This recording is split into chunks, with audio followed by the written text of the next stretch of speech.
BRM, Mapeamento dos Requisitos do Negócio, ou em inglês, Business Requirement Mapping. O BRM é uma ferramenta de mapeamento de nível intermediário. Esta ferramenta nos ajuda a compreender claramente onde está a nossa autoridade no processo e qual a nossa responsabilidade, ou seja, pelos resultados definidos e esperados por nossos clientes. Neste momento, é importante uma definição. Quem são os clientes de um processo? Segundo o professor Falcone, clientes são todas as pessoas, ou seja, consumidores, colaboradores, comunidade e acionista. E esta é a ordem de prioridade a ser seguida.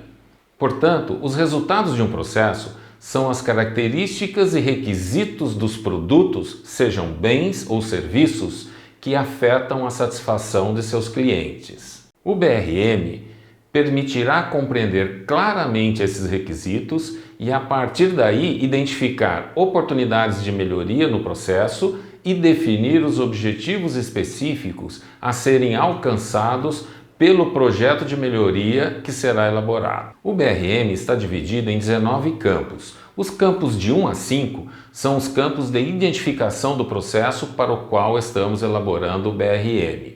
No campo 1, vamos identificar a unidade a qual pertence o processo, por exemplo, empresa X, site Campinas. No campo 2, a área a qual pertence o processo, por exemplo, pode pertencer a uma área de produção, ou uma área logística, ou uma área de recursos humanos.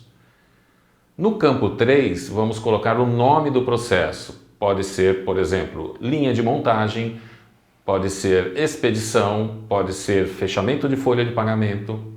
E no campo 4, colocaremos o nome do gestor do processo, uma única pessoa. Aí vem o campo 5, ou seja, qual a missão do processo? Por que este processo existe?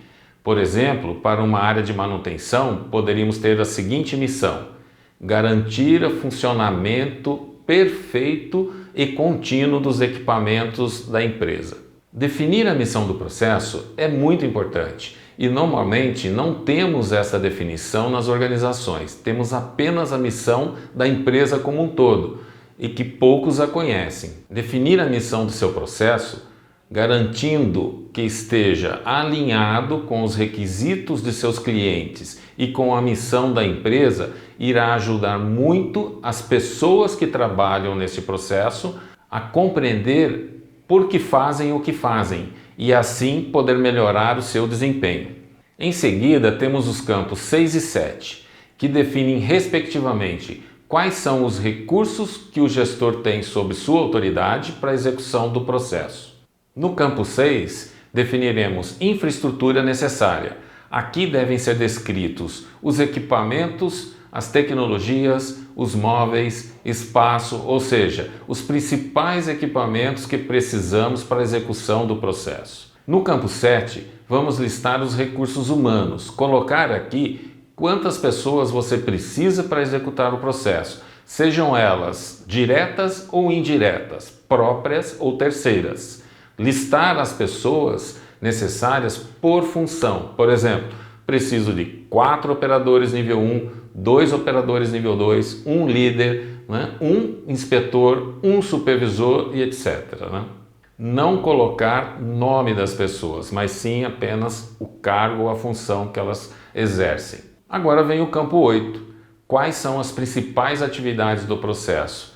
Nesse campo, listar em sequência as principais atividades de transformação do processo, sejam elas atividades que agregam valor ou não. Por exemplo, cortar, perfurar, fazer acabamento, pintar, montagem, embalagem. Aqui tem uma dica para vocês. Podem haver processos que em determinado ponto tenha mais de um caminho. Nesta atividade, vamos mapear o caminho que acontece na maior parte das vezes, ou seja, pelo menos 70% ou mais.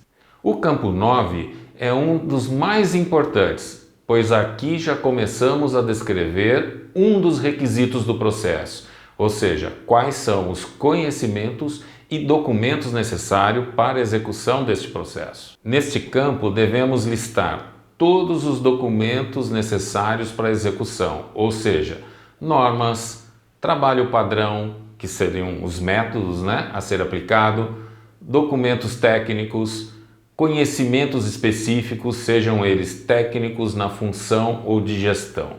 Aqui tenho mais uma dica para vocês. Nesse campo devemos colocar o que necessitamos, não o que temos, pois pode estar faltando algo e aí poderá estar uma oportunidade de melhoria. Vamos agora para os campos 10 e 11, ou seja, quais são os produtos do processo e seus clientes. No campo 10, vamos listar todos os produtos que o processo entrega, sejam eles bens ou serviços, ou informações. Por exemplo, pode ter um processo que entregue relatório para alguém. No campo 11, vamos listar todos os clientes dos produtos que saem de seu processo. Podem ser outras áreas internas da empresa, podem ser consumidores finais, podem ser uma função, por exemplo, o gerente de produção, ou pode ser o próprio processo. Uma dica para vocês é não colocar nome de pessoas nos clientes, mas sim áreas ou funções ou cargos. Agora vamos para outra parte muito importante do BRM, os requisitos dos clientes que vamos listar no campo 12. Aqui devemos colocar quais são os requisitos definidos pelos clientes quanto aos produtos do processo. Esses requisitos normalmente expressam o que os clientes do processo necessitam quanto à segurança, qualidade, entrega e custo dos produtos que recebem. Coloque na coluna tipo a letra que representa a categoria do respectivo requisito. Outra dica: procurem expressar os requisitos na forma de indicadores nas categorias segurança, qualidade, entrega e custo. Uma forma de conhecer estes requisitos é conversando com os clientes e acordando com eles a forma de medir aquilo que requerem do processo, através de indicadores. Vamos então para os campos 13 e 14. Assim como fizemos com produtos e clientes, faremos com insumos e fornecedores. No campo 13, listem todos os insumos e entradas necessárias para a execução do processo, ou seja, matéria-prima, informações, tudo aquilo que será transformado para atender o que o cliente precisa. No campo 14, vamos listar quem são os fornecedores destes insumos ou entradas. Podem ser outras áreas internas da empresa, podem ser fornecedores externos, podem ser uma função, por exemplo, um supervisor de produção, ou pode ser o próprio processo. De novo aquela dica, novamente, não coloque nome de pessoas como fornecedor, mas sim empresas, áreas ou funções. No campo 15, devemos colocar quais são os requisitos que o processo requer de seus fornecedores, quanto aos insumos e entradas que fornecem.